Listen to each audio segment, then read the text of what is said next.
বিসমিল্লাহির রহমানির রহিম। আসসালামু আলাইকুম।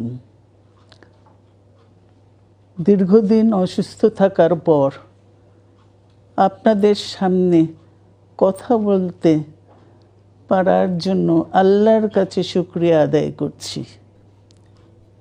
আমার কারাবন্দী অবস্থায় আপনারা আমার কারামুক্তি ও রোগ মুক্তির জন্য সংগ্রাম করেছেন, দোয়া করেছেন।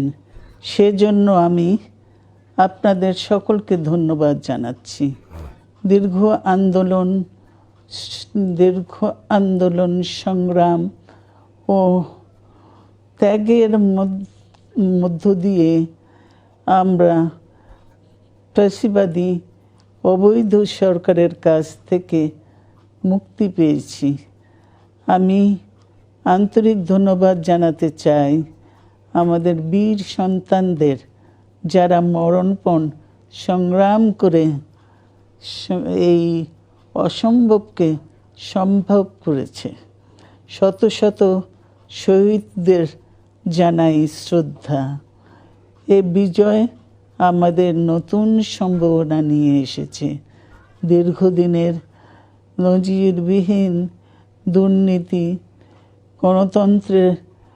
গণতন্ত্রের ধ্বংসের স্তূপের মধ্য থেকে আমাদের নির্মাণ করতে হবে এক সমৃদ্ধ বাংলাদেশ।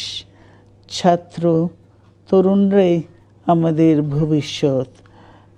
তরুণরা এই যে স্বপ্ন নিয়ে বুকের রক্ত ঢেলে দিয়েছে, সেই স্বপ্ন বাস্তবায়নে করতে মেধা, যোগ্যতা, জ্ঞান ভিত্তিক গণতান্ত্রিক বাংলাদেশ গড়ে তুলতে হবে।